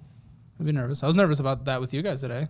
Like, I was like nervous I wouldn't be able to sleep last night because I was excited. So then all of a sudden, less sleep, you get more anxious, have a panic attack, who knows? So yeah, I guess that could be an insecurity. I think meditation. It sounds like you overthink and overanalyze. I'm very much the same way. I think if you calm your mind or you find other things that you could focus on, or the gym, for me has been a lifesaver. It's been amazing. Finding outlets like that relieve so much stress. Reading is great too. I love audiobooks. See, I feel unproductive when I'm physically reading for some reason. The problem with audiobooks is the fact that your brain can trail elsewhere, whereas if you're actually reading text on a page, you can't really be reading and understanding and like drawing information from there. I'm just convinced I'm wasting time. I know I'm not, but I'm convinced I'm wasting time when I'm reading. So what I do, Physically reading. audiobooks or YouTube videos 2x speed while I'm at the gym. Yeah. Or on the treadmill. Yeah. And I watch all my YouTube videos on the treadmill, or I make my phone calls on the treadmill. Yeah, or you call me, because every time we've talked, it's been... Yep. Yeah. Yeah, I make all my calls on the treadmill, and then when I look down at the calories, I'm like, oh, wow, I just burned 70 calories on the phone with you. Yeah, and then you didn't even convince me to rent. And it didn't work. Well, I wish it did. But imagine you could do something productive while burning calories at the same time. No. So it's like you're doubling your output. I finally, when I was using my elliptical, maybe like 3 months ago for a good while, I got down to a pretty okay weight that I was chilling with, and I went up since then. But for the first time in my life, I got the runner's high. Never knew what that was, and I thought it was always bullshit. But I was like, oh shit! After like 10 minutes of hating this, all of a sudden I was like, ooh, you got in the this is zone. fun. Things I was just in the dry. I just wanted to keep going. Yeah, that was fun. So I know I need to get back to that. I've allowed the move to be an excuse to go backwards. If I pull up my cardio, whatever the cardio level is, cardiovascular, whatever, you'll see when I moved in because it went, ooh. So, yeah. That's something I need to get back to for sure. And I need to start that. Cool. This conversation is hopefully a good motivator to do that. And you're also talking about potentially doing other shows on your channel. Yeah. What do you want to do? Nervous to say it. Why? Because I don't want anyone else to do them. No one's going to be able to do it like Fine, you. I'll do the ones. I'll say the ones that people already know. I want to bring back a good version of Dating Money, We did test versions. We didn't know what we were doing, but that was perfect. I'm glad we did that because we learned what worked and what didn't work. Yeah. And we have this whole grand idea around it that is like 10 times better. I want to do that. It'll be fun. It'll be funny. It'll be engaging. I want to bring back Audit on the Street, where I audit random people on the street. I want to bring back Dumb Money, where someone can email in a situation and like, what should I do around that? And then get random people's suggestions on that and then give my suggestion. So I want to bring back some of the classics on like a second channel. Doing a grocery shopping trip, $300 grocery budget. Yeah. Or whatever that is, broken down on a weekly basis, because I guess we'll shop for a week. But then there's a few other secret shows that we talked about earlier. I want to see you on a first date. That's what I want to see. Have the date sitting right where I'm sitting, and you guys talk finance. Finance. Yes. Yeah. I'm usually a little... Sometimes I'm awkward on a first date, and sometimes Even I'm... better. Oh, and sometimes I'm like, I'm the guy. What does the guy look like to you? Like when you are being the guy, how is that? Like you're just smooth, or like what is? Interesting. Yeah, smooth, hitting every word, nailing it, engaging that conversation. And what is the perfect. determinant of whether or not you are that guy? I walk away feeling like the guy. Like what determines yeah. I don't know. whether or not you're the guy or not the guy? No idea. Walk away with it feeling good. No, but you walk away. But how do you go in? How do I feel good? Like, or how do I being go the guy? in? Yeah. Shit. How do you go in with the guy? Like, what determines if today you're going to be the guy or not? Yeah, is it good sleep? Outfit on point. Actually, Is gotta it be. arbitrary? I don't really care about what I wear usually, so yeah, I guess it's pretty arbitrary. I don't know. Conversations are nailed. Dude, sometimes I think you just wake up and you're like, today's going to be a good day. I'm on it today. Yeah, That's how I feel. I'm like, today is a good filming day. I'm in the mood. I can speak. Yeah. Speaking of that, I know you do H&M, and I was all H&M. So this is Express, which is a pretty, well, at least for me, it's an expensive place. Get a friend who works at a clothing place and get yourself 50% discount. Then it's basically H&M, but nicer. I prefer Zara. Oh, okay. Still a little expensive, though. Yeah, I guess so. Slightly. I just don't like spending money on clothes. I don't know. I feel like there's this thing. My entire outfit's free. Yeah. He gets all of his clothes for free. Yeah. No, I guess I can't beat that with And 50%. it's very expensive. Clothes. Yeah, That's his favorite thing to This say. is a theory shirt. Really? I forget what this is.